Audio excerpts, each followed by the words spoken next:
Hello, once again. Welcome to the Bitchuation Room. I am your host, Francesca Fiorentini. I hope you are so. I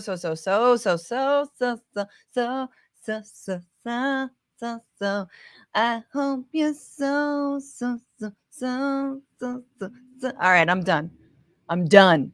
I've embarrassed everyone, including myself. I hope you're so good, though. I really do.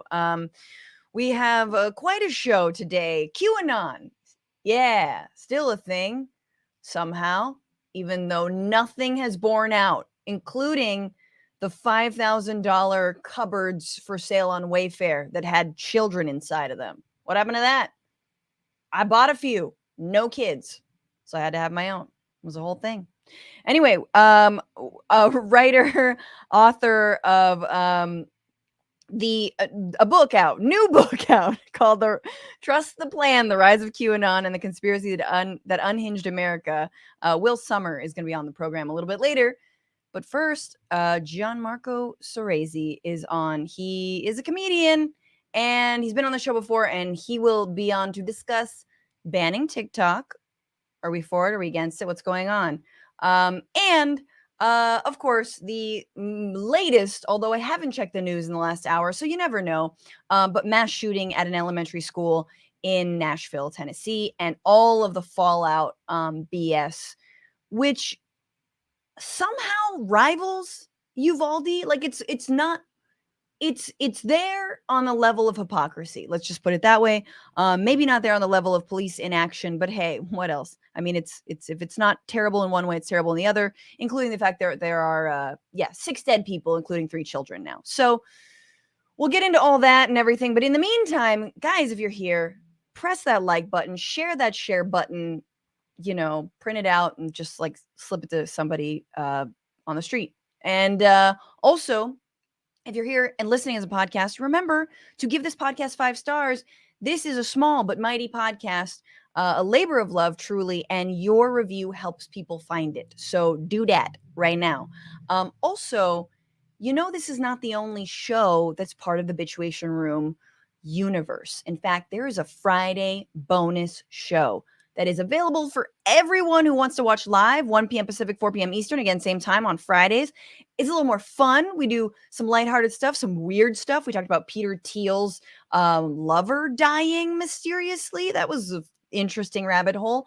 And it is available to watch back and listen back as a podcast for patrons. That's right. Patreon.com/bitchuationroom to get that bonus content in your ears. If you can't make it live, you watch it back.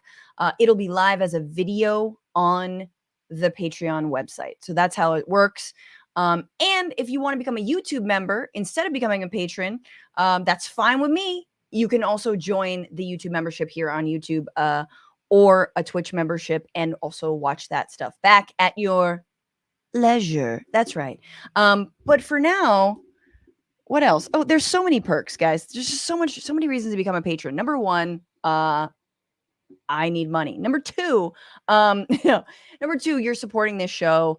It's been honestly like shoestring, again, trying to shill for someone, just some meal kit where, all you eat is like food made from someone's compost. You know what I'm saying? And it's just like, also maybe there's weird crickets, but they're like crunchy and whatever. Like, I don't care. But until that time, I rely on you. This show is ad-free. Y'all know that. So become a patron, support it. And there's many kinds of bonuses, perks, shout outs, merch discounts, AMAs. Please send me questions, bitchuation@gmail.com or to the inbox. Finally, I forgot to mention, you get the American Prospect online edition completely for free. So like no paywalls. You can like create an account and such. So everything is accessible there. But you also get 60% off if you want to get the paper version of the American Prospect, which is amazing. You guys know David Dayan's been on the show before, and I usually write the back page, not this upcoming issue, but I usually write the back page. It's a satirical page. It's very fun, satirical column. So yeah, lots and lots of reasons to become a patron. But for ahora, we're going to begin. Let me actually bring in, no, let me, how do I want to do this? Just get your bitch caps on, you guys. We'll figure it out. This is what you bitching about.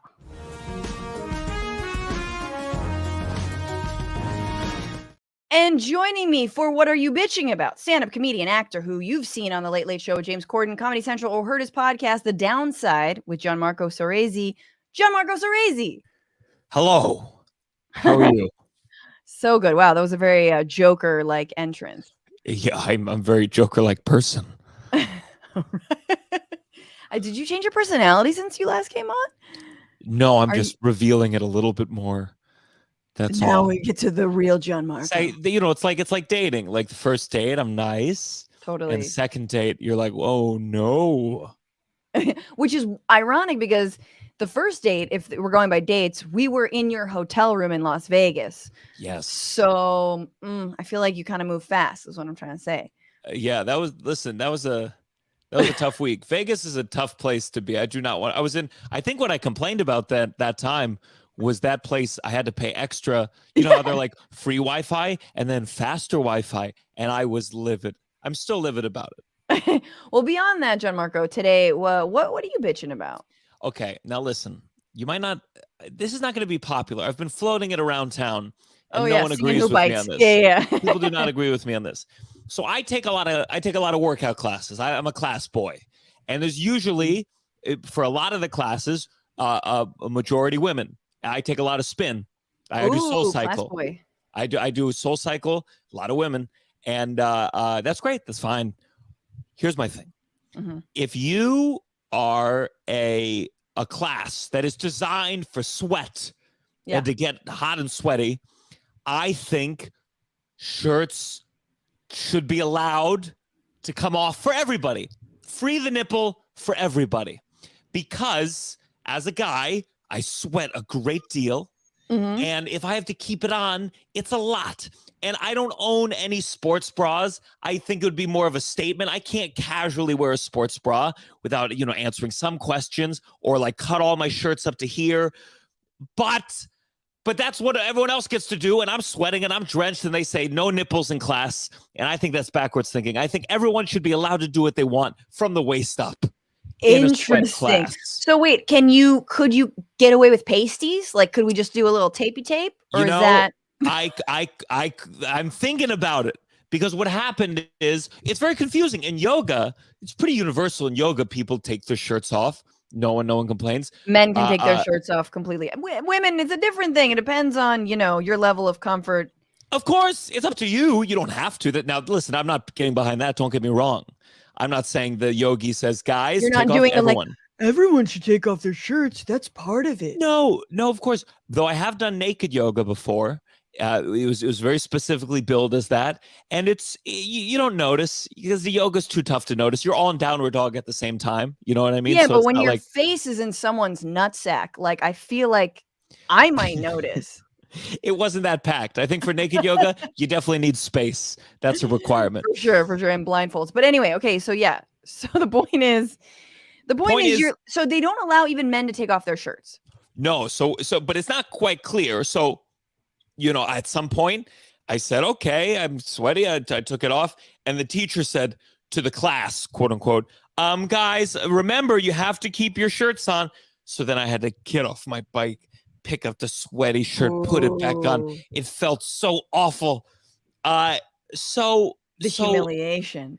And I'm not, no one seems to be like supportive of this movement, but I really do believe in a deeper sense that with all the backwards stuff that's going on, whether with drag queens or all these things, that sexual repression in general is not good. And nipples are harmless. It's not a sanitary thing. There's nothing coming out of mine.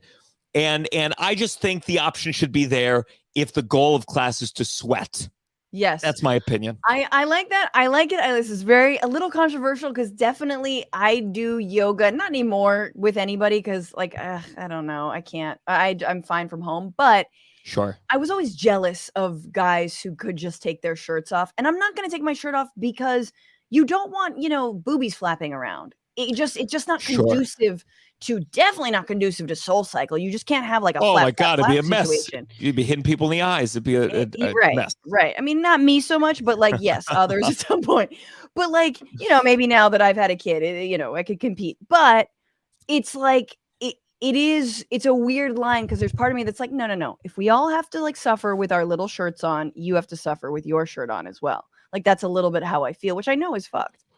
Sure. I think there's a thing, especially for where like I'm participating in Soul Cycle, where there's, 2 guys per class on average, if I were to guess. Sure. And it just feels like in a way, because, and I Googled it to make sure, I think it said men and women have the same number of sweat glands, but men do sweat more, that it feels in a way like it's not.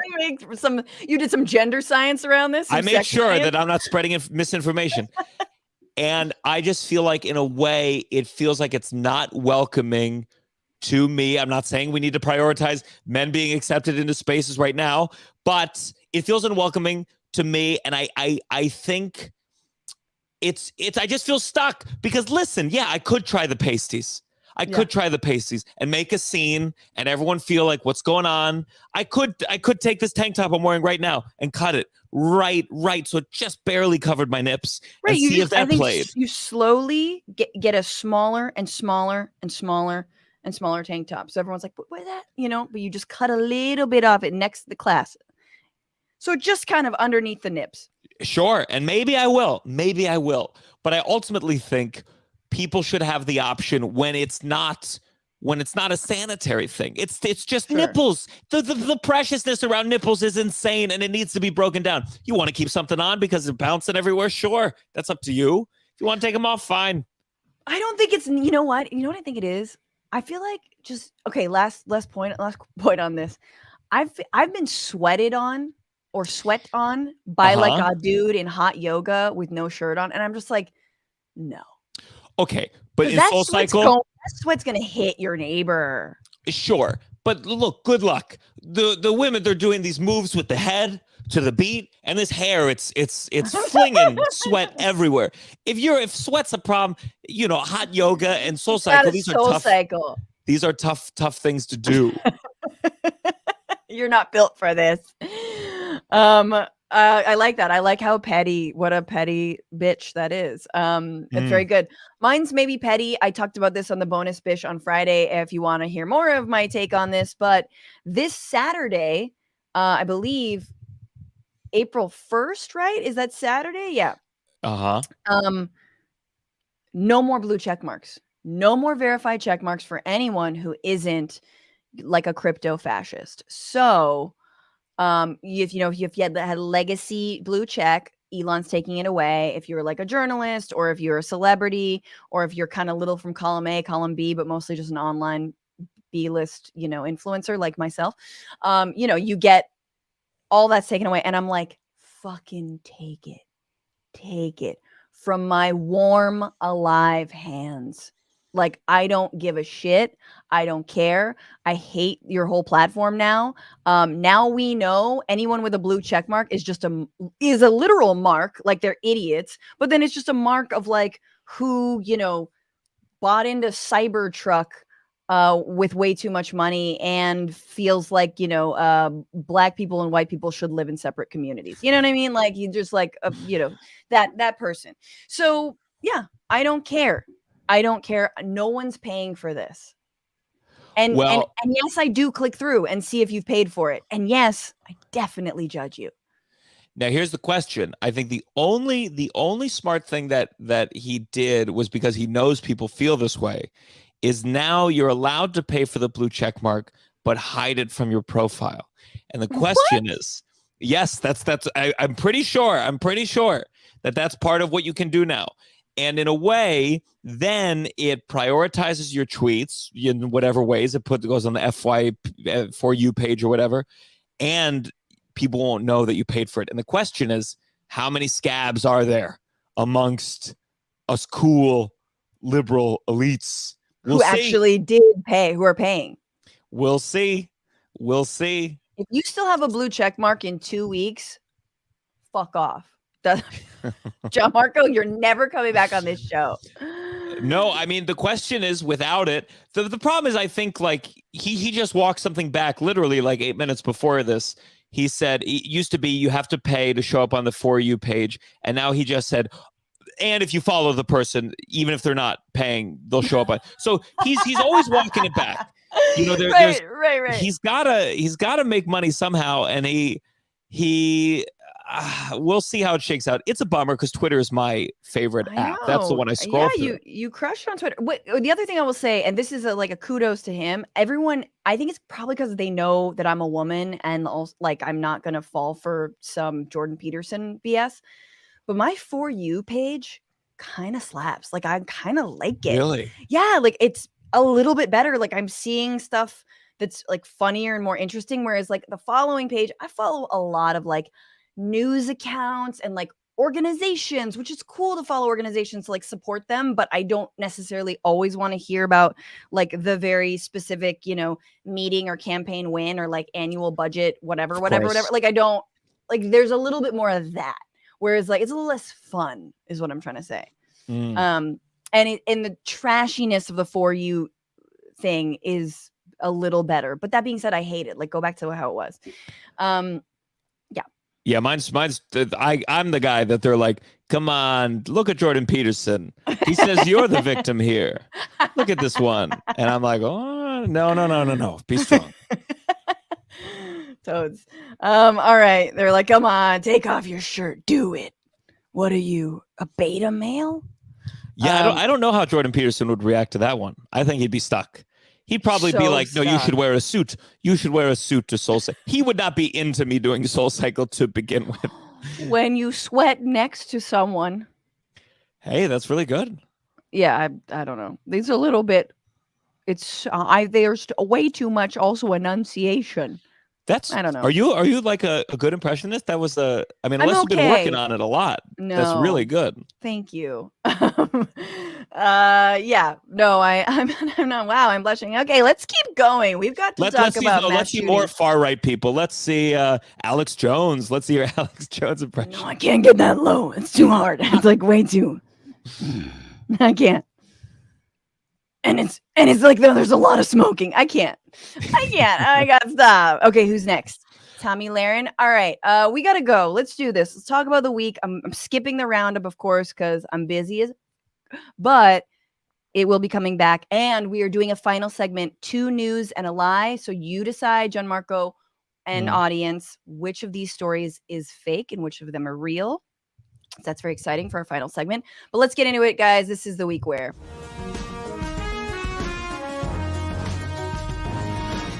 It's just another day in this militarized, psychopathic nation we live in, and another mass shooting at a school. More kids are dead, specifically in the Covenant School, which is a small Christian preschool through 6th grade private school in Nashville, Tennessee. And a former student entered the school, opened fire, killed 6 people, 3 9-year-old children, a custodian, an administrator, and a substitute teacher.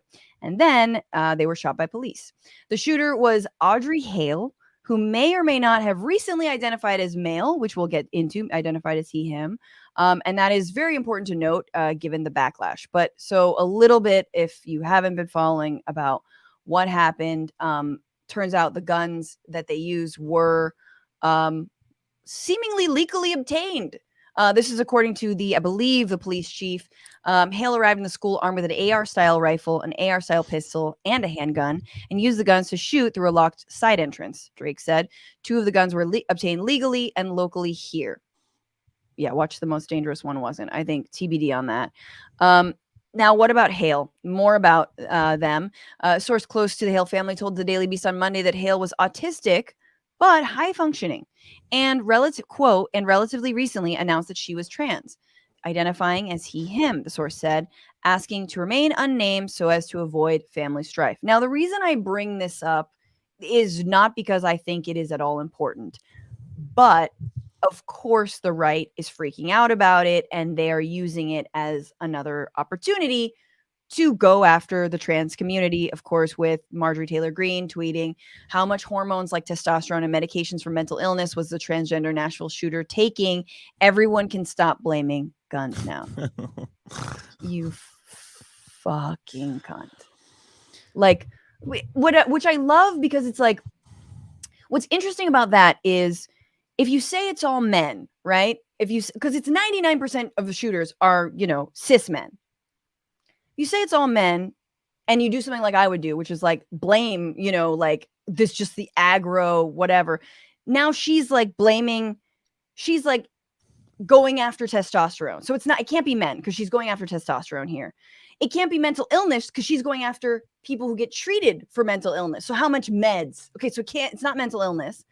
It's definitely not guns because she just said it. So it is just that they were supposedly trans, which, by the way, she's fucking making up all that stuff. She has no idea if Hale was taking any kind of, hormones or tea. There's no fucking idea what they were taking for any kind of mental illness. No idea if they did have mental illness at all. Because this happened at the same time as, the account from a neighbor or a friend saying that Hale, had or was autistic. So there you go. It's just beautiful.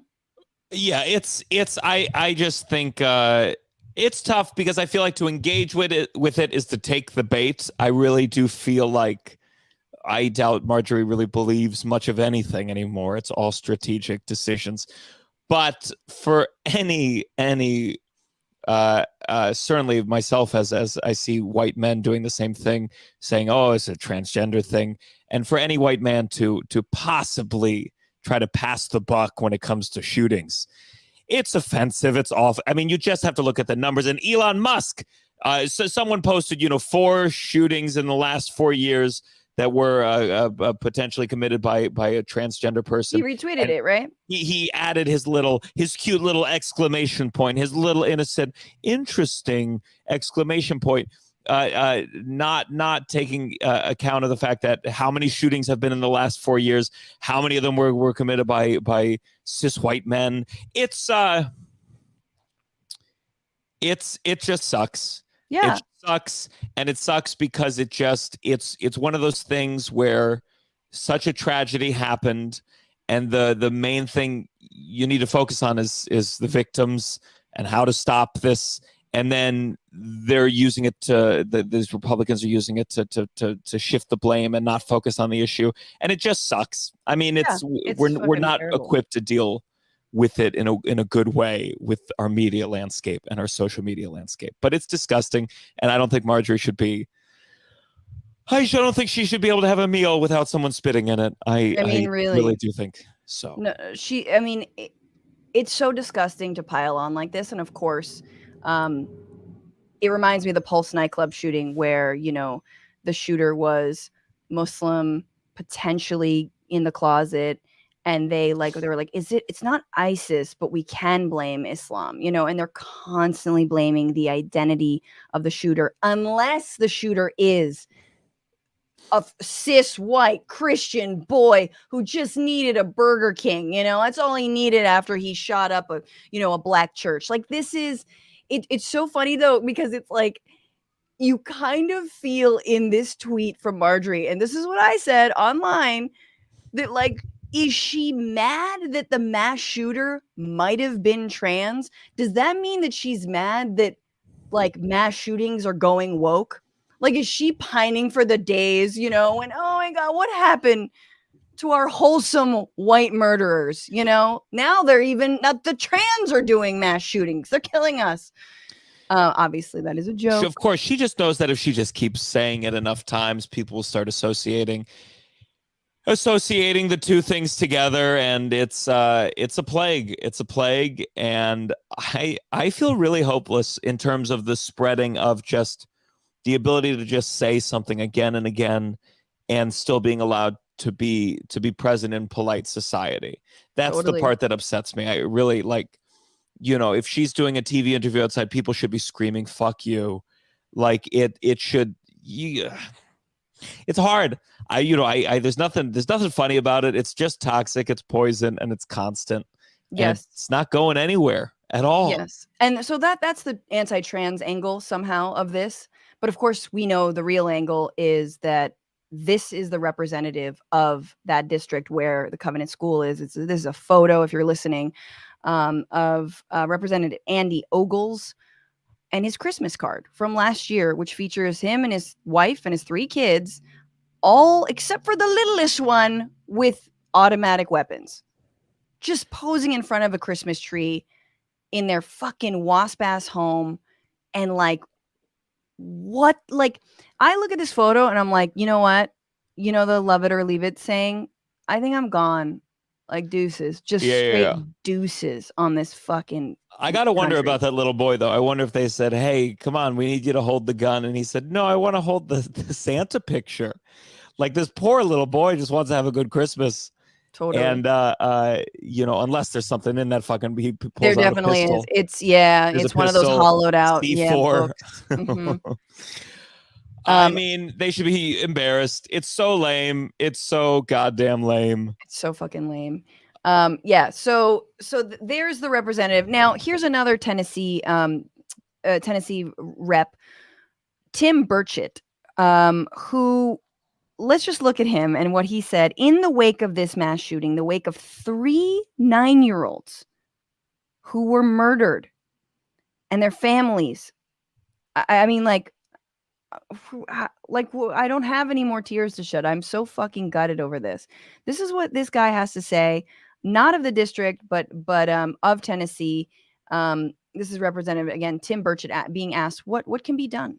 Do you think there's any role for Congress to play in reaction to this tragedy? Obviously, this is your state now, but It's happened in every other state. Oh, it's happening. It doesn't matter what state it's happening in. We're all Americans. It doesn't matter the color of their skin.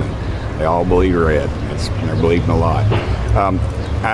I don't see any real role that we could do other than mess things up, honestly, because of the situation. It's like I said, I don't think a criminal's going to stop from guns. You know, you can print them out on the computer now, 3D printing, and there's really, I don't think you're going to stop the gun violence. I think you've got to change people's hearts. You know, as a Christian, as we talk about in the church, and I've said this many times, I think we really need revival in this country.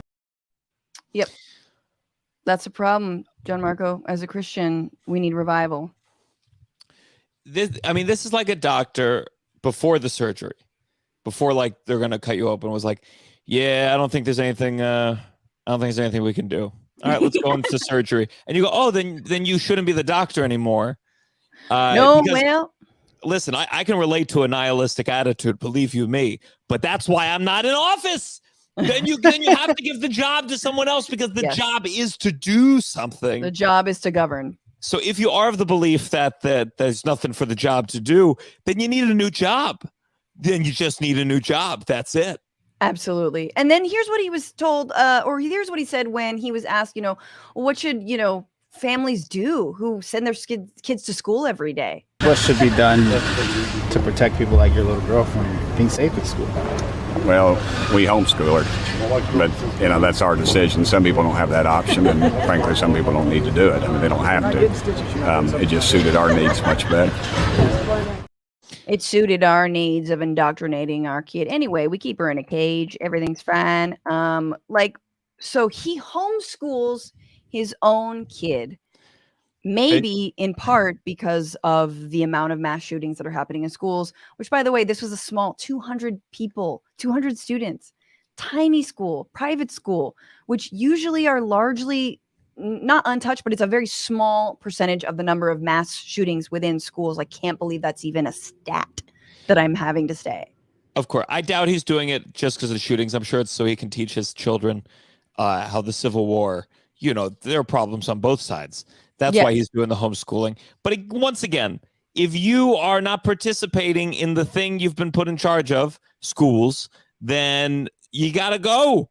The same way I live in New York. I don't want to hear any mayor talk about the subways if they're not riding them. You are not a participant. You are not a participant. You want to homeschool? That's fine. But then you get to be in charge of your homeschool, and that's it. That's it. That's it. Ugh. And they're obviously, look, I'm looking at campaign contributions from 2018 to Tim Burchett. That's this guy from the NRA. I see $1,000, $1,000.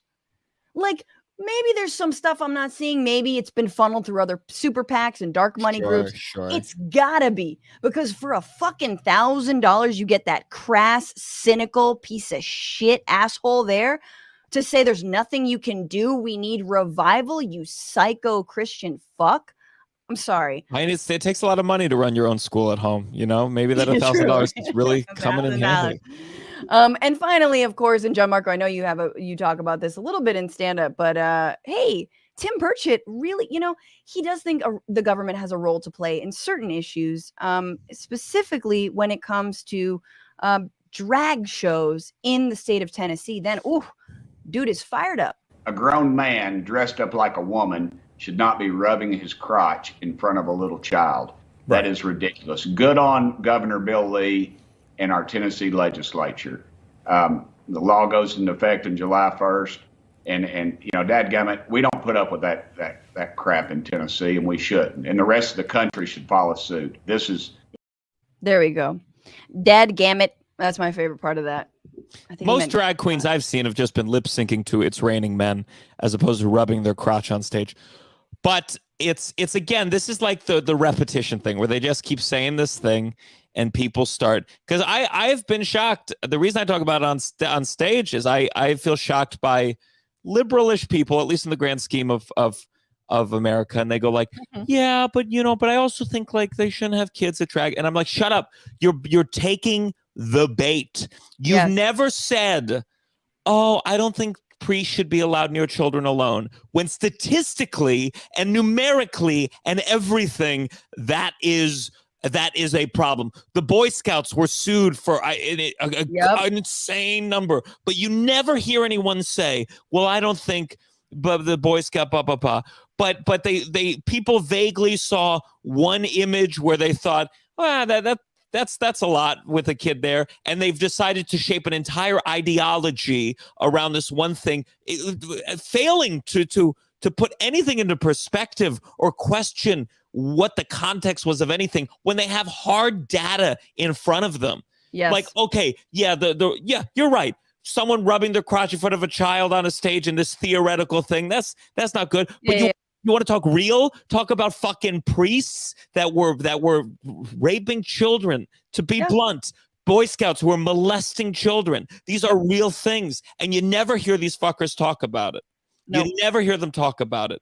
No. So because they hate joy in addition to so many other things. And it doesn't fit. Those are all Christian things. I mean, Boy Scouts is like, right? It's just basically like a, church with knots.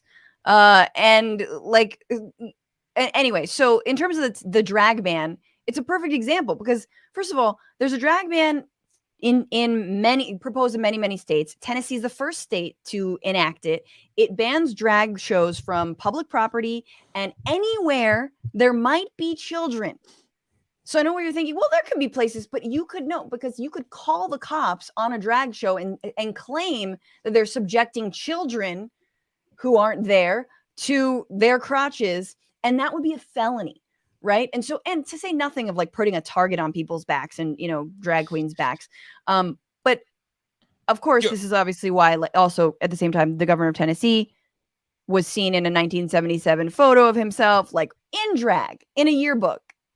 Cute. Of course, none of this. I mean, they don't mean any. That's the problem. You're dealing with people who don't actually mean what they're saying, and it's hard to know because on one hand, I want to be like, well, then go to the football game and be like, hey, that cheerleader who just landed with her crotch in the other cheerleader's face, we should ban this all. Why are there children here? Put them under arrest. I don't think that's good either. But of course, that's the truth of all of it. Those pictures that they showed in that brief news clip were not of drag queens being hypersexual. It was just a man in a big wig and lipstick, because that's what bothers them. Right. They're fucking losers. And exactly. I don't know. I don't know other than to spit in people's food something, because I'm not sure what I feel really lost. And no, I mean, I just think we're like an incredibly, the other thing I think about is like this shooter, Hale, was killed, which is, hey, it's better than Uvalde. But I can't help but think about all the other people who've been apprehended, all of the ways. It's like, I don't know. We're so militarized. We're such a militarized society, from the cops to like the amount of guns in civilians' hands, to the ways that even, states are making it easier and easier and easier to get guns, as if that were any kind of emblem of our own freedom. When freedom is actually being able to go to school and like fuck learning about like LGBTQ stuff, that's not endangering anyone. What about doing mass shooter drills, lone wolf drills? You think that doesn't traumatize a child every goddamn day? When the door opens, they don't know what's going to happen when they see a stranger, when they like, come on with this bullshit. So I'm so sick of the hypocrisy, and especially on an issue with like guns and gun control, which is overwhelmingly popular in terms of having more and more checks and safer rule, like more regulation. And it's just the blood-soaked NRAs and the gun lobby. That's all it is. So basically it's like, well, roll the dice. It wasn't us today. It could be us tomorrow. We got to move on. Yay, on that fun note. I'm actually going to jump ahead and bring in our politics reporter guest, our author, and then we'll talk about TikTok before we wrap, Gianmarco. But he's a reporter for the Daily Beast, co-host of the podcast Fever Dreams, and the author of Trust the Plan, The Rise of QAnon and the Conspiracy That Unhinged America, which is out right now. Will Sommer, thank you for being here. Hey, thanks for having me. No problem, man. I'm so excited to talk about something minimally less awful and depressing, although sort of QAnon has become the lighter topic of the show. yes, so light. I'm really excited to have you. I've seen you've been interviewed in was it Into the Storm that you were in? Is that Yeah, the HBO documentary about QAnon. Yep, that I'm in that, sort of being flummoxed by QAnon people throughout. And then you were like, were you writing the book at that point also? I was sort of towards the end. I was writing it by like the time of January 6th, for example, and so and the filmmaker was in town as well and all that. Yeah. Amazing. Okay, so I have so many questions for you. Sure. What initially was the QAnon conspiracy theory, and how has it changed and morphed as literally nothing has come true from their prophecy? Sure. So QAnon starts in October 2017 with some posts on 4chan by a guy named Q. And the initial prediction is Hillary Clinton's going to be arrested by the end of October 2017. And as you said, I mean, 2017? 2017. Well, and now she's deep into her, 20-year sentence, as we all know. And I mean, obviously that's the first prediction that fails to come true. And so from there, they kind of build and build, and they use these clues to essentially sketch this worldview where the world is run by a cabal of satanic pedophiles who drink children's blood, and Donald Trump is going to arrest them and sort of bring on this like fascist utopia. I mean, they think it's a good thing. And so, but as you said, I mean, when this doesn't happen, rather than say, oh, well, I guess that was fake, Right. they say, well, she's looking a little weird. She's got kind of like a new wrinkle. I think it's a clone. Or they say, I think she's got like her pants legs or she's wearing like wide pants. She's wearing like those big J. Crew pants type thing. Maybe she's wearing an ankle bracelet. She's trying to cover it up. So, they keep kind of spinning these things out, and it grows and grows from there. Right. And until the point where there still people under a bridge in Dallas waiting for JFK Jr. and drinking like jungle juice from a dude with a crow on his shoulder? Yes. I mean, they kind of return to Dallas every couple months, and now they they follow Trump around like the Grateful Dead. I mean, you may have seen them. He was playing this QAnon song at a rally maybe 6 months ago, and they were like holding up their finger, the QAnon symbol. And that's kind of, as you say, that's a hardcore element. I mean, that was truly bizarre. They all thought JFK was going to come back, JFK Jr. They thought like everyone they saw, they'd see some old, like some white guy, and they'd say, I think that's Robin Williams. Or they'd see a white guy, they'd say like, I think that's Tupac. And so, all these just random people are getting harassed by this crew. It's a really bizarre story. I love that they're also waiting for Tupac, which I'm like, you could definitely have more of a movement if you like add Tupac to the mix, like what really happened. I love that. Okay. I have to ask you, like, who were some of the weirdest characters that you studied and you talk about in the book, in terms of the QAnon? There's like QAnon influencers effectively. Yeah, I mean, there's so many weird ones. One of them I mentioned there's a faction that believes JFK Jr. is coming back to life, and so I write about a couple of the people who that they think are JFK Jr. in disguise. And so one of these guys is named Vincent Fusca. He's kind of I think it's fair to say, sort of a shabby looking guy. He's got like a 5 o'clock shadow. He wears a thrift store suit and a fedora. And they saw him once at a Trump rally, and they're like, "Well, that's JFK Jr. He looks nothing like him. This famous sex symbol, right?" And he knows he's not JFK Jr., but he goes to these rallies. Coming back humble. It's like the Tyra Banks prank of like reincarnation. He's just coming anyway. Never mind. He's coming back frumpy. And so I see him at these rallies, and people go, all these women want, oh my gosh, let me give you my number, Vincent. Let me get a selfie with you. And I said to this lady, I was like, I mean, that's not JFK Jr. He doesn't look anything like him. And she said, yeah, he doesn't look anything like him. Haven't you ever heard of Hollywood special effects? Haven't you ever heard of Medea? And I was like, all right. Oh my God. It is that delusional. I'm just curious, like, how much do you think this kind of replaces or fills in the gap for religion for a lot of people? Because when you talk about things not coming true and them still believing it, I can't help but think of doomsday type people who they hit that date of the end of the world, and the world keeps going and they keep believing. So it just feels so similar. Yeah. I mean, that's a huge aspect of it. I think you're totally right. I mean, it's been, we know in emails, some of these Fox News emails that Tucker Carlson was saying, people are into QAnon because they don't have religion anymore. At the same time, there is also a huge overlap with evangelical Christianity. There are people who, because, it's so much about like the devil and utopia and the end times. So you have people whose churches get into QAnon and they get into it from there, or people who get into QAnon and then, they're like, how do I got to fight this devil? I got to join a church. So there's a huge overlap. And as you said, I mean, I think the prophecies failing to come true is a big thing. And it's like, the first was just, if I thought Jesus coming back was a big deal, but now Tupac's coming back, Kennedy's coming back. I mean, it really kind of undermines the whole basis. Yeah. I mean, it gets sort of progressively more ridiculous. And that's one funny part of it, is that you have these different factions who will look at the Tupac crew and say, that's ridiculous. We are the evidence-based, realist QAnon believers. Those guys are making us look bad. So they're like the left. They're like the Stalin. They're like the fucking the Trots versus the Leninists. Exactly. And it gets into those Byzantine feuds. And for me, it's great because then these guys are always giving me tips and digging up dirt on one another.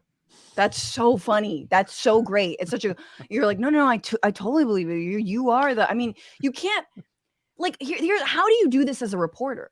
Like, how do you talk to them as a journalist without telling them that you truly think they're cray-cray and they need help?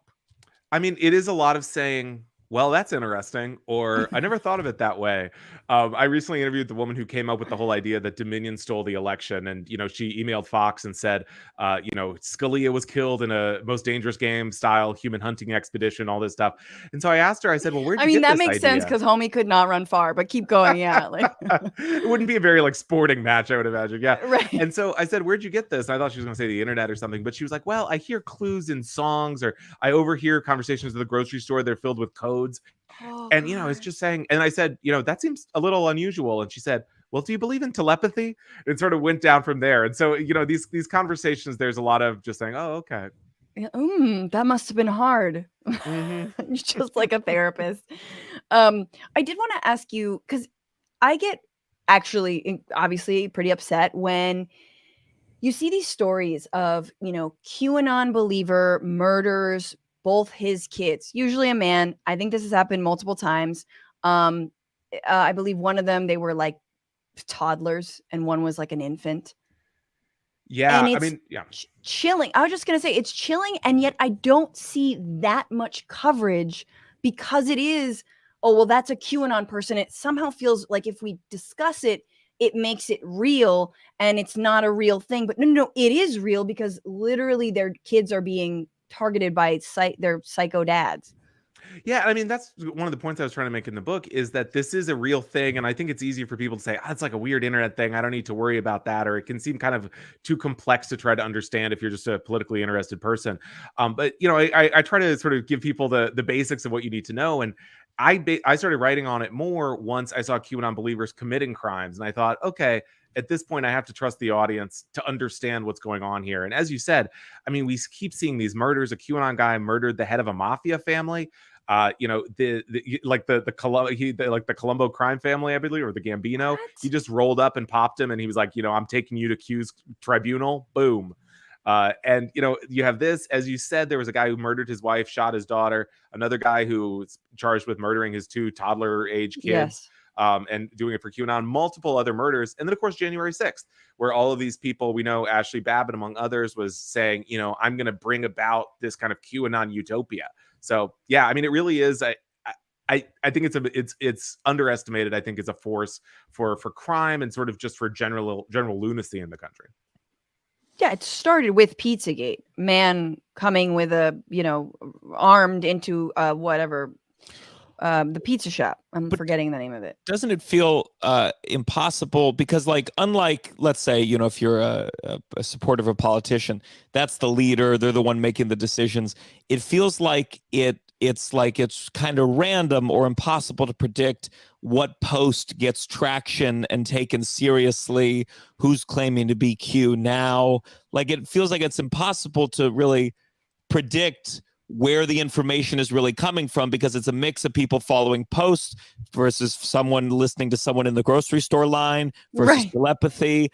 I think that's part of the reason why it's tough, I think, to digest from afar, because you're like, well, it's chaos. I mean, it's pure. Yeah. It feels like pure chaos. The factions, it's like religious factions, but it's like it's happening in real time, by post, day by day. So it's hard to understand it as one solid movement as opposed to a bunch of mentally unwell people. Yeah, I mean, I think you're making a great point. I think the key thing to understand is they think the world is run by a satanic cabal of pedophiles that drink children's blood. And they think that through violence, they can help Donald Trump bring on this moment called the storm, right? And then we'll live in this utopia, but basically all of his political and cultural enemies will be executed. And so if you kind of hold on to that, but as you say, I mean, it is crazy stuff. I mean, the whole Wayfair thing, if people remember this claim that Wayfair, where we all buy our cheap furniture. I mentioned that. Yeah. Yeah. And that's not originally from Q. That was just sort of a QAnon person did a little freestyling. And there's this kind of culture of let's investigate. And then that kind of gets appended onto it. So as you say, I mean, it really is a very chaotic operation. They should have never given us the internet. Honestly, the internet's done. It is so over. Just stop.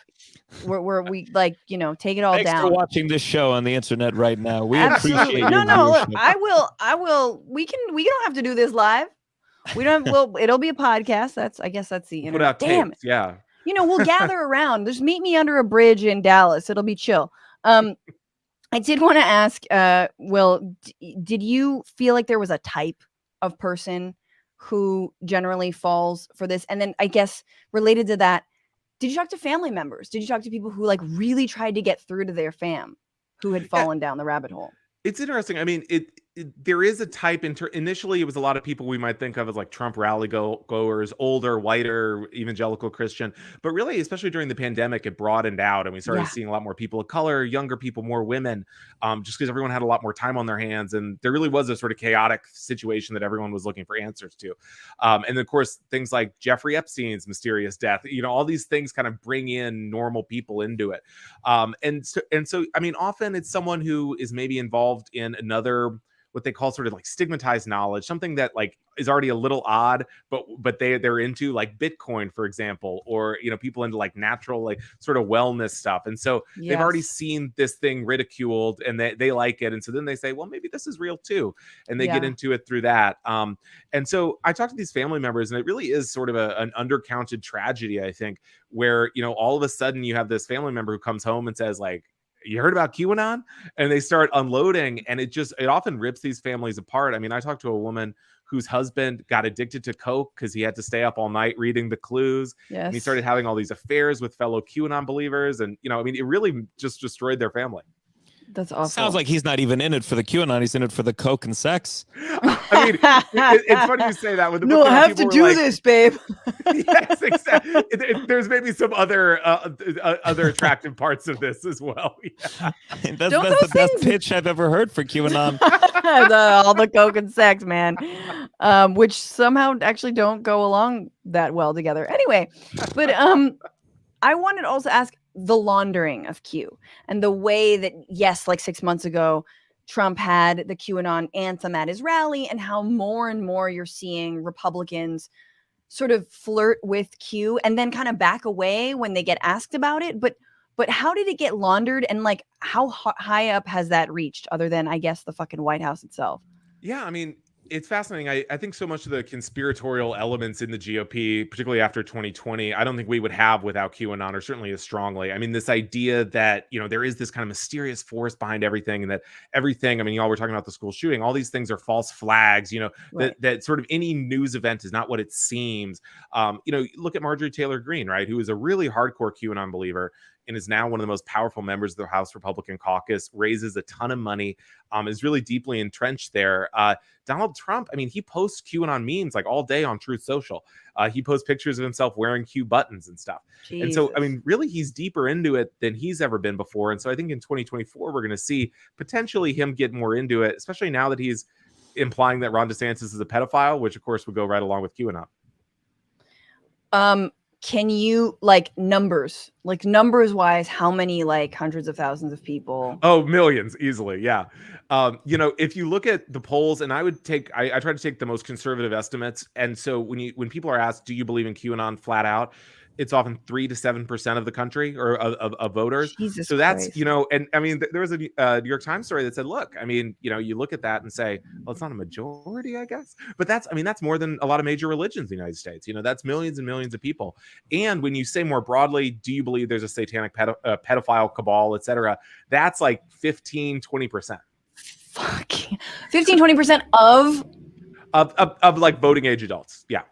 Jesus Christ. I was like, let's go. Let's leave. No more internet. No more America. Bye. I'm done. I'm so done with this country. You know what? This is the moment I had a run up to the 2016 election, sitting outside of I decided to interview people outside of a market basket, I think it's called, which is in New Hampshire. It was very cute. I thought it was fun to do that. And this one woman was like, ISIS calls me every day on the phone, and they want it. They're trying to get me. They're trying to talk to me. And I'm like, are you sure that's not, the phone company trying to get you to switch, to another line or whatever, like adding a line? And she's like, no. And she looked me right in the eyes, guys. And she was like, no, ISIS calls me every day to recruit me. And all I could think was, have this country.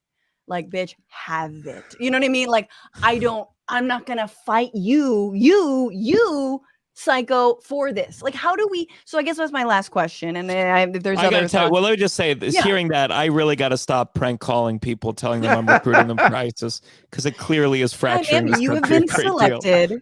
I've got a very exciting opportunity for you. But I guess my question is, how do you stop them? How do you stop this? Where does it who has to take the lead here?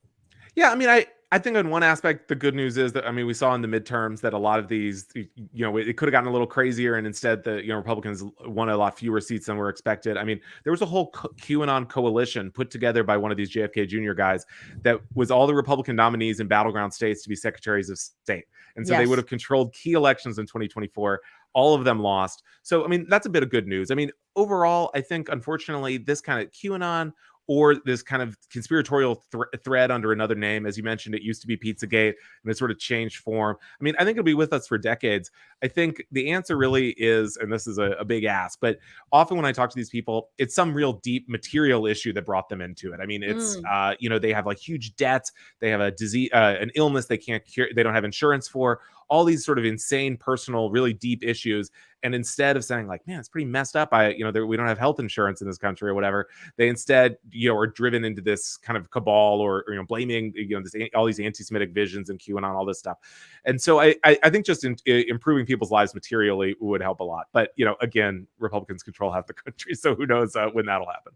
Yeah. Conspiracies are just so there and ripe for the taking, when actually everything else, like corporate greed, is completely there and ripe for the taking. But that's too obvious. I mean, I think that's the other thing, that like the attraction of conspiracies is like you're onto something that nobody else is, and there's a built-in community And I would love to say the same thing about the left. We are not necessarily as, warm and like welcoming. You know what I mean? Like, I think it's hard. Like, whatever, labor unions are down, in terms of like the number of unions there are, et cetera, et cetera, et cetera, which it's hard to generally have empathy for some of these psychos, but I appreciate that.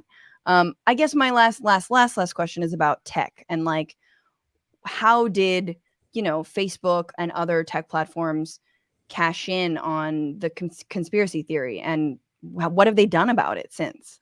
Yeah, I mean, really, YouTube, Twitter, Facebook were all huge in terms of spreading QAnon. I mean, the posts are originally on these really hard to use websites like 4chan and 8chan and stuff that, I mean, you're talking about the average sort of baby boomer. They're not going to wade through all this stuff. So you have to have something like YouTube where it can be packaged into these really appealing commercials. And we know that, I mean, on Facebook, they had an internal study where they created an account, fave Donald Trump, Melania Trump, relatively mainstream Republican figures. And suddenly Facebook is saying, hey, you want to get into QAnon? And pushing that on people because, these platforms want engaged users who spend more time on the site, and QAnon people do that because they're so mad and they're researching all this stuff. And so really, I mean, these algorithms and obviously the people behind them played a huge role in growing QAnon. Yeah, it's just the one, like, watch more. Like, I just ended Succession, the first episode last night, and then HBO has autoplay. Now they're autoplaying the, some other bullshit I don't want to watch. But that's it. Just everyone's got to do their autoplay. Hey, if you like this cat adoption website, can I interest you in a bunch of, adrenochrome sucking cabal like pantsuit wearers? I don't know. It's very frustrating because I'm trying to get my stand-up comedy into this algorithm real bad right now. And I listen, I'll start talking about Q if it'll get my jokes in front of some people. It's amazing. They're doing it so much better than me. I got to give them props where props are deserved. What's so fucked up about that, Gianmarco, is that you're actually not like, people enter into fame and money because it's so easy to tap that like the third rail of like being a conspiracy theorist right winger, and we've seen it happen. And it's a guaranteed built-in audience, and you could even start by being kind of ironic about it. It could be a bit, and then it just becomes real because you're actually getting more followers and more clout for saying those things. I was going to say the bar for talent to do that is very low. They're you see the guys who become like the king QAnon comedians or musicians, and it's the bottom of the barrel. So I think it's a ripe field for you. None of them are class boys, is what we're trying to say. Yes, none of them are soul cyclers. Okay, I promise I'm gonna let you go after this question. Does it matter that we now know, thanks to in part the HBO documentary Into the Storm, that we know that Q is currently just an operation being run by dude bro whose name I'm forgetting, and I don't give a shit. It's a Ron and Jim Watkins, yes, son and father. And yes. And so they deny it for what it's worth. I mean, it's not, I would say, 100% proven, but maybe 99% of the way there. Frankly, it doesn't really matter. I mean, it's certainly interesting to know. But for a lot of QAnon believers, I think as it sort of became more clear that this was kind of a guy in his mom's basement, the classic type, they said, well, maybe Q wasn't really Michael Flynn, or it wasn't Don Jr. giving us clues. Right. But what he taught us is real. And so, let's let the Q thing aside, but the adrenochrome, the tunnels, the kidnapping, all that stuff, that is real. And we just need to redouble our efforts to bring on the storm. It's the same as religion. It's the same thing. It's like, well, maybe he wasn't resurrected, but the homophobia, I don't mind the homophobia. It's the same thing. Oh God. It really is. And that's, it's very, very scary. Any hope? What's the hope? What do we, I guess we sort of talked about, I don't know. Well, sometimes people come out of it. I mean, not a ton, but it's often sort of an idiosyncratic thing that there is one particular thing that convinced them QAnon was real, and then they see that disproven. Like it was that Trump said tippy top at an Easter egg roll, and you think of that as kind of a classic Trumpy phrase, and they said, "Oh my God, it's real." And then someone showed this QAnon guy a video of Trump saying this many times before, and he said, "Oh, I guess it's fake." And so people come out of it sometimes. What's stopping an undercover person pretending to be Q and guiding them towards feeding the homeless? Like what's stopping? Because Q is this kind of mysterious, ethereal being. Why? I mean, wouldn't the smartest thing to be for someone to pose as Q and gradually shift them into maybe a better place. I mean, isn't that really the only game to play, as Well, they're opposed to being also like middle- you're stupid or crazy? Well, you'd have to sort of log into the Q account, which requires a password. So it's a little complex, but that hasn't stopped people in the past. Like the JFK Jr. thing was, the letter after Q is R, and so one day someone just said, "Yeah, I'm R. I'm Q's best buddy," and then like that's how you get into it. Yeah. So it's really not. It's not impossible. I mean, I wish you luck. It's like the opposite of deprogramming. It's just like it's reprogramming. To It's a certain extent. reprogramming. It's just guiding a little this way. I think that's the only way. Yeah, Q says go outside and talk to your families. Yeah, absolutely. Yeah, Q says that's call your nice. kids. I like that. Will Sommer, his book is Trust the Plan, The Rise of QAnon and the Conspiracy That Unhinged America. It is out now. Get a copy. Where should people get a copy? I mean, anywhere. It's on all the big book websites. Buy it at your local bookstore, ideally. There you go. All right. Will, thank you so much for joining us. This was great. And we have a couple more segments. I do want to get into TikTok. Gianmarco, if you can stick around. Yes. Hell yeah. Camperman 5000 says good talk, Will, and good work. Yes, indeed. Thank you so much. And Hef on YouTube says JFK Jr. loves naked yoga. Was he there in your class? I don't know him from that angle, but it could have been. You never know. I can't believe they took out just a mafia, like a mob head. Like, I think that's very funny. Like, yeah, I was curious. Like, was it was it like, okay, well, that's fine. like That kind of worked out. Yeah, exactly. Let's sick them on each other. All right. This is a good thing. All right. Well, let's get into this second story. Because this was the week where Congress grilled the CEO of TikTok, Qrazy Chu, for 5 hours, or the equivalent of like 150 TikToks. And they are looking to either ban any app or ban the app or force it to sell to an American owner, even though TikTok has already promised that they're moving all their data storage to Oracle. Oracle's going to be storing it here in the United States, blah, blah, blah. Ultimately, this whole hearing was performative as fuck. It was a total charade. Basically just showing who can be more tough on China vis-a-vis this dude. I realized it was the one clip we don't have. The guy talking about the Wi-Fi? Yes. Yes. Let me actually bring it up. Give me 2 seconds to bring it up here, because I sent it to you. Yes. And you know what, guys? Sometimes we try, but we don't always succeed. I think. Listen, I'll fill the time. I think there needs to be a little. There needs to be some kind of test before you become act in these hearings. Yeah, before a congressperson, but okay, you want to go to the TikTok conference? First, we need to watch you create an account.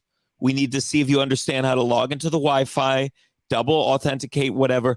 It is so embarrassing. It should be so humiliating to go up there and ask what is in this clip that you're about to ask. You should be so humiliated. You're talking about a banning and a platform for speech. This just yeah. First of all, Gianmarco, just for the record, if I had to do that, I would absolutely fail. Like going into TikTok, I guess I know how to post, kind of, but I'm not good. I'm not good. But anyway, here he is, North Carolina Representative Hudson, asking the CEO of TikTok, "Are you on my Wi-Fi?" Does TikTok access the home Wi-Fi network? Only if the user turns on the Wi-Fi. I'm sorry, I may not understand So if I have a TikTok app on my phone and my phone is on my home Wi-Fi network, does TikTok access that network? It will have to access the network to get connections to the internet, if that's the question. Is it possible then that it could access other devices on that home Wi-Fi network? Congressman, we do not do anything that is beyond any industry norms. I believe the answer to your question is no. It could be technical. Let me get back to you. Okay, I'd appreciate it if you can answer that. Are you hacking my electric toothbrush? It's a simple yes or no question. Do you know that I have a fleshlight that is USB powered? Simple yes or no question. And the way that they phrase it, he phrases it like so. He's like, so you're saying the TikTok, it connects to my phone number? That's creepy. And it's like, but that's how it all works. That's how it all works, sadly. I mean, yeah, it's not, I'd love to see 12-year-olds up there. I think 12-year-olds would be more educated in asking questions about TikTok. Get a bunch of like teens up there. Oh, yeah. And look, I honestly okay, so you have to point out the difference between this and like some of the other, tech lords that have been, hauled, like Zuckerberg, who has been in front of Congress multiple times, who is so terrible at answering the most basic questions, like, it's sir, he's so nervous and scared and terrible. But like comparing that to this guy, like, he was great. He was like totally held his own, was like really calm, totally batted away all this like xenophobic bullshit when he was asked, like, do you know that the Chinese Communist Party has to take over? And you're like, I'm Singaporean. That's where I live. I live in Singapore. Like, I don't know what you're talking about. So there's a lot to this, obviously. Again, I just find it very, Gianmarco, when we are drafted into World War IV, we'll know that the beginning of it was TikTok.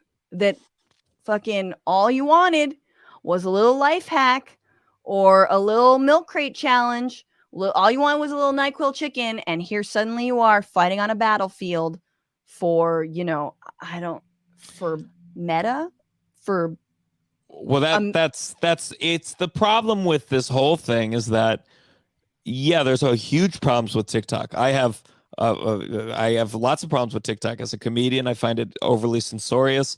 It's it can spread all sorts of misinformation, blah blah blah. You don't make any money from it unless you've got like 2 million followers. Keep going. But it's just a matter of like, it's not worse than these other apps. They're all doing the same thing. So it's just easy in this format to like point out all the problems with TikTok while ignoring how fucked up all the other ones are. And the bottom line of if you get rid of TikTok, you are making these other platforms so fucking powerful. Facebook and Snapchat, I'm sure Snapchat is like, please get rid of TikTok. Please. Is it still around? I mean, I didn't even know it was still around. I post my TikToks on Snapchat still. I'm ready. I'm bracing for every app to disappear. Let's do this. Obviously AOC had a very, very cogent response. And I wanted to just share that and take you through some of her arguments here. Companies are allowed to collect. Some of the arguments about banning TikTok have come in with respect to discussions around Chinese surveillance and utilization of data that is tracked and the enormous amount of tracking on US citizens and data that is harvested by TikTok. And they say because of this egregious amount of data harvesting, we should ban this app. However, that doesn't really address the core of the issue, which is the fact that major social media companies are allowed to collect troves of deeply personal data about you that you don't know about without really any significant regulation whatsoever. Or consequences. So she just threw up there. This is her first TikTok, very adorable.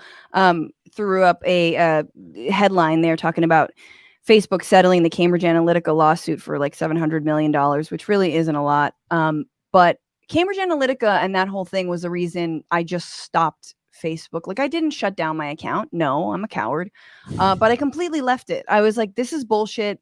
This is awful. Like, like a Steve Bannon and some dude in the UK like conceived of harvesting all of our data, like creating these psychographs, using it to market basic political campaigns back to us.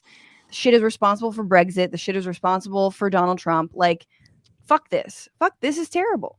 And so I kind of gave it up cold turkey. And what's become of that? What real guarantees have we gotten since then? Like, oh God, I guess we'll tell you, you'll have another window to say, I agree to, if you want to use the app, which is I agree to give, Steve Bannon access to all of my photos or whatever. They're far too massive. I mean, my complaint with social media, I am a content creator. It's necessary for my work, and some of these companies, they've become so powerful that to use them is entirely necessary. I mean, it's a relief to not have to use them, but for these apps, they're able to ban you. They're able to fuck with your whole thing. They're able to lie to you, and then they have no means of like dealing with any kind of customer service or anything. Yet they're so mammoth and so large, and so like again, TikTok is a problem, but they're all a problem. And you make the problem worse, I believe, by just getting rid of this one. And you're taking the voice and the ability to amplify away from a younger user base and letting the young people participate in the conversation. You're giving more power to the people who don't know how fucking Wi-Fi works. Absolutely. No, I think that's a really good point of like, these companies are also like, yeah, you can't get in touch with anyone. You can't talk to anyone if you have an issue. I mean, obviously we know Twitter is run by like, like possums that they're under San Francisco at this point. But if you get your account hacked, you can't get back into it for like weeks. There's no one to talk to. Oh yeah.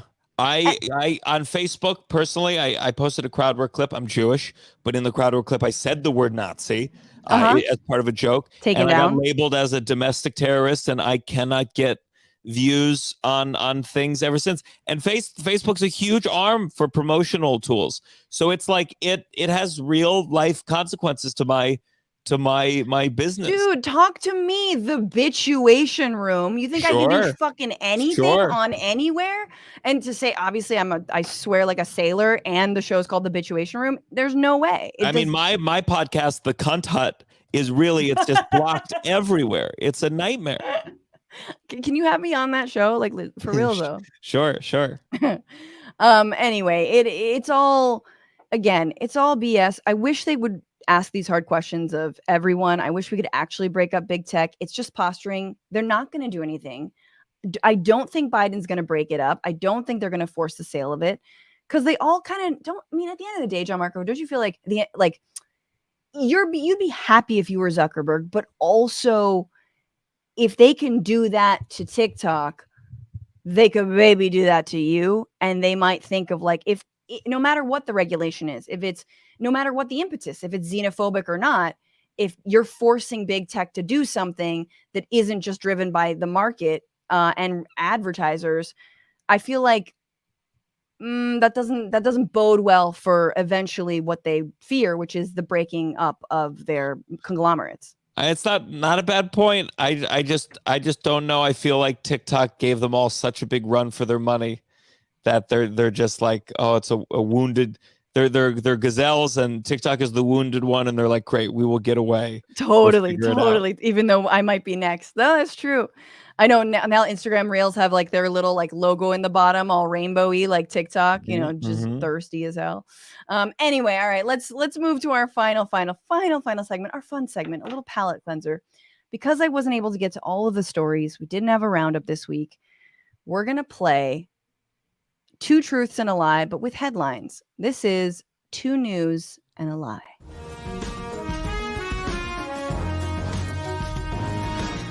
Okay, Gianmarco, how much have you been paying attention to the news this week? I have. It's in my Twitter bubble, so once in a while, I miss something. Something will break through. Okay. We'll see. Okay, let's see if we can do this. Let's see if I can fool you. Let's go. 3 rounds here. There's no prize. First question, which is the truth? Which are the truths? Which is the lie here? Number 1, Grimes has changed her and Elon Musk's baby name to a question mark. 2, a Swiftie pours blood onto the steps of Ticketmaster during protest. Or 3, Levi's is now using AI models for inclusivity. Commenters? Keep going. Yes. I know one is true. Oh shit. I know one is true, and it's also believable. If I had a kid with Elon Musk, I would be questioning my decision as well. I feel like if a Swiftie poured blood, I would have heard about it. That feels like that would make its way into my news feed. So I think Levi's is true. Mhm. I'm wondering if it's like they're using AI models for inclusivity instead of hiring actual diverse models. I could see a company doing that, not in a good way. So I'm going to say 2 is false. 2 is Okay. false. Swiftie did not pour blood onto All the right. Ticketmaster during protest. You are correct. 2 is false. Very, very good. Chat agrees. Although Rackety Wood on Twitch says 2 would be cool if it's real. But Grimes changed baby's name from, was it like Pi? No, it was just like Infinity XE, some bullshit, Yeah. It was some something math bad. shit, and then to just a question mark. She was like, Gwyneth, hold my drink, Gwyneth's kid is named Apple, which now, like 20 years Apple. later, What a blessing. That's a normal name these days. Thank super God, normal. Apple. And then Levi's is now, in order to have more representation with their models, is not hiring anybody, just using AI generated images. Fantastic. Too bad their jeans still are affordable and fit good, yo. I'm not gonna boycott. I can't. All right, second round. Here we go. 1, Panera rolls out technology to order lunch by scanning your hand. 2, Kanye West says he's no longer anti-Semitic after seeing Jonah Hill in 21 Jump Street. Or 3, Alabama Department of Education suspends girls' sports until menstruation checks can be implemented. I know 2 is true. I know Kanye West. I wish it wasn't true. How? I Was wish it wasn't that true. good? Was 21 Jump Street like, wow, this would, like, if only Adolf. No, personally, 21 Jump Street turned me the other way, if I'm being honest with you. I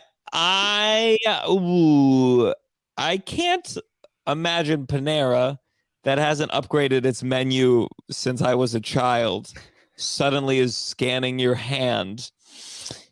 I'm worried that could be true, but I'm going to say that is the fake one. And you are wrong. Oh. Panera, they're trying to get you to buy their nasty sandwiches as quickly as possible. But however, Alabama has not suspended girls' sports until menstruation checks can be implemented. That's not because they haven't tried. And we're headed there. But yes, I got a lot of people who were fooled as well. I've never even, I think I ate at a Panera one time. What do you say? It scans your hand. It's like, I love ooh, that do you want the shittiest sandwich ever made in the entire world with the softest apple ever picked? Because that's all we got. You just kind of like Jedi that shit, It's like the Force, but you go in there really. They got to get people in the door, Gianmarco. Like, that's the way. They're just getting people in, so they're like, well, I mean, that's pretty cool. Who wouldn't go in just to see if, like, you can fucking scan my hand? What? You got my menu? I wouldn't go into a Panera if Tupac was there. And Kennedy was there too. And Q. I wouldn't go to Panera for any kind of thing. I would totally go to Panera if a Tupac. That'd be great. A great place for him to come back. All right, you're 1-1. Let's see if you win this entire game. Here we go. 2 truths, 2 news, and a lie. Mississippi TV meteorologist and news anchor removed after saying "faux shizzle my nizzle" live on air. 2, the hit show Succession used a number of AI extras in filming season 4. Or 3, Tiger King star Joseph Maldonado Passage is running for president. Okay, I know 1 is true. 3, I know the other Tiger King guy is running for president.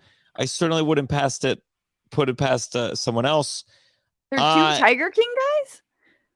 Who's the main guy? Is that Joseph? Joe Exotic, yeah. Oh, Joe. Well, forgive me. I'm not familiar with Joe Exotic's birth name, Joseph Maldonado. Okay, he is running for president, and thank God. That means that actors are staying employed for the couple months we have left to actually be used. And 2 is false. Hell yeah, that is true. I mean, you are correct. Yay, you won this round. I can't believe those stories are real. What a fun world, and I mean country, that we live in. Gianmarco, thank you so much for being here, for being on the Bitchuation Room. Where can people find your content? Sure. They can find me everywhere at Gianmarco Soresi. Check me out on YouTube. I got a new setup. I talk some of the drag queen stuff we were talking about here, and it's a bit I'm really proud of. And then listen to my podcast, The Downside, with Gianmarco Soresi. Is it a downer? Is it? It's like a fun downer. Like we don't put on, we don't put on airs, but it's like if you like Larry David, if you want real truth but in a fun way, you'll dig The Downside. The Downside. Hell yeah. All right, everybody check Gianmarco out and try to see him live as well. He tours regularly, so get at that. All right, be well, Gianmarco. Thank you so much for being on the show, and thank you all for being here in this edition of the Bitchuation Room. Jeremy Justice, thank you for your super chat saying I'm with Marco. Free the nipple. It's Gianmarco, but yeah, hell yeah. Bad Lefty says guns don't kill people, woke do. Indeed, that is what they're saying. It's Just Vegas on Twitch says holding $800 worth of rifles. I mean, I wish they were more cost prohibitive. Somehow people can still find $800 to buy these things. Daniel Lee, what's up? How are you? Thank you for commenting, saying they're nakedly trying to keep people divided so they can stay in power. They don't care about anything. Yes, they've run out of ideas, and this is it. Gary Cooper on YouTube. I don't know what drag show that guy goes to, but the ones I've seen did not involve any crotch rubbing. Baseball games, on the other hand, exactly. Honestly, we've seen way more crotch grabbing in sports than, like, I love how just logically, or like anyone who's ever even watched RuPaul's Drag Race or been to a drag show or is like seen the aesthetic of a drag queen. Do you think a drag queen wants to rub their crotch or like even touch their crotch? No, that is not. No, they are ladies. They look hot. They look amazing. They're stars. They're performers. They're not strippers, number one. So that's false. Which, by the way, wither stripping in Tennessee, because apparently adult cabaret, which stripping is involved in, like, where are all these disgusting goons gonna go when they're plotting how to, take away rights from gay people? Like, they go to the clubs. Anywho. Andy Glover on YouTube. If you put a man in a Santa suit, people will put their kids on strangers' laps and call it tradition. Man in dress, somehow dangerous. Amen. And Andrew on YouTube, yeah, even the cars are designed to look like military vehicles. I mean, that was the advent of the Hummer came around during the Iraq War, and as did like fatigues and army print came into style, and I was just so disgusted by it, the way that like our culture mirrors the wars that we were involved in. Have fun, YouTube. Thank you for your super chat. That's so sweet of you. QAnon armed naked yoga led by Kid Rock and George Santos, aka Emmanuel Lewis. I don't want to see either of those people naked. Nope. No. Kid Rock. Kid Rock looks like the Grinch. You know how the Grinch has like just kind of like saggy boobs and like a, big old paunch. I feel, and like little skinny legs with like knobby knees. That's what Kid Rock looks like under his clothes. Martin says, sadly, Instagram is still Facebook. That's true. Thank you. But I have boycotted. No, I'm on Instagram all the time. It's the one thing. It's the sweet spot of, I understand how this works, but it's not, old people from high school. But now I'm starting to feel like maybe Facebook is the least evil.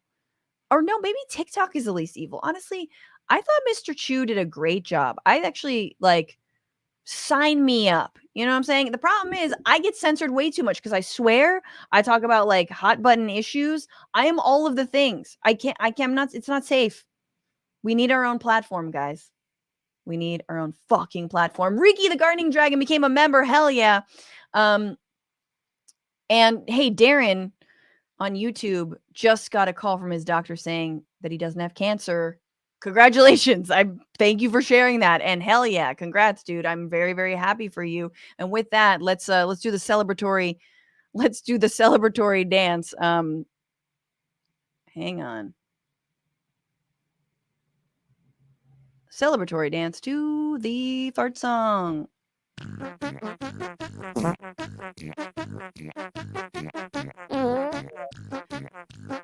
This is where we shout out all the patrons at $10 or more. However, we have no patrons at $10 or more, so I want to shout out some OG patrons to Paolo T, Dina O, August H, Katrina B, Juan V, Luke W, Frederick G, Little Mac, Ronan S, Ed M, and Lexi Duke City. Thank you guys so much. Some of the oldest OG patrons, the Franny Pack members, the Innermost Cabal members, the Orchada Armada members. You guys are so, so wonderful. I'm going to keep doing this when we don't have any new subs, but love and hearts to you all. Let's go over to Twitch, see what's going on. It's Just Vegas gifting a 1 month tier 1 sub to Animal Mother to 2021. Marshall Ghetto giving out 5 community subs. Thank you so much. What's up, people with Jeff Waldorf? How you doing? Marshall Ghetto giving out 1 month tier 1 sub to Wheelie Snarky Dragon. I love it. And Marshall Ghetto also gifting a sub to Seal Cagwin. Thank you so, so, so much. Marshall Ghetto's been gifting out hella subs. 5 more community subs. Another community sub to It's Just Vegas. Aussie Plant Dragon resubscribing, saying catching you live, what a treat. Dory B subscribed for 1 month, subscribed for 7 months in total, says 7 months fly by so quickly with Francesca. Love the humor and insights each week, and I love you. And Gibbon Guru subscribe with Prime. Thank y'all so much. And thank you to Paige Oamek, to Maximillien Inhoff, to Andy Vasoyan. Remember, we stream live every Tuesday, 1 p.m. Pacific, 4 p.m. Eastern on YouTube and Twitch. Follow us on Twitter at Bitchuation Pod, TikTok, and Instagram at Franny Fio. And also the bonus bish on Friday, guys. We'll get into it. My bio as interpreted by ChatGPT. It's going to be fun. And remember, of course, to fight the power, to fuck the patriarchy, and to not just bitch about it, but to be about it. Goodbye.